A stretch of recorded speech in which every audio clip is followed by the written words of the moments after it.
ஒரு சிற்பி ஒருவர் ஒரு கடவுள் சிலையை செதுக்கிக் கொண்டிருந்தார். அவர் அருகில் அவர் செதுக்கிக் கொண்டிருப்பதைப் போலவே இன்னொரு சிலை இருப்பதை கவனித்தான் ஒருவன்.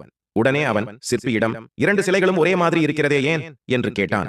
சிற்பி சிரித்துக் கொண்டே, கீழே கிடக்கும் சிலையானது உடைந்து போனது என்றார். அவன் ஆச்சரியத்துடன், என்ன சொல்றீங்க? மிகவும் அழகாகத்தானே இருக்கிறது அந்த சிலை, எந்த பாகமும் உடைய கூட இல்லையே என கேட்டான். அதற்கு அந்த சிற்பி, நன்றாக உற்று பாருங்கள், அந்த சிலையின் மூக்கில் சின்ன கீறல் இருக்கும் என்றார் சிற்பி. சிலையை உற்று கவனித்த அவன், அது சரி, இந்த சிலையை எங்கே வைக்கப் போகிறீர்கள் என்று கேட்டான். இது கோவில் கோபுரத்தில் 40 அடி உயரத்தில் வரும் சிலை என்று கூறினார் சிற்பி. அவன் வியப்புடன், 40 அடி உயரத்தில் இந்த சின்ன கீறலை யார் கண்டுபிடிக்கப் போகிறார்கள்? இதற்காக ஏன் இன்னொரு சிலை செய்கிறீர் என்றான் அவன். அந்த சிலையில் கீறல் இருப்பது எனக்கு தெரியுமே, எப்போது அந்த கோவில் வழி சென்றாலும் எனக்கு என் தொழிலில் உள்ள குறை உறுத்துமே, அதனால்தான் இன்னொரு சிலை செய்கிறேன் என்றார் சிற்பி. ஆம் நண்பர்களே, நாம் எந்த வேலை செய்தாலும் நம் மனசாட்சிக்கு விரோதம் இல்லாமல் செய்ய வேண்டுமே தவிர அடுத்தவர்களுக்காக செய்யக்கூடாது.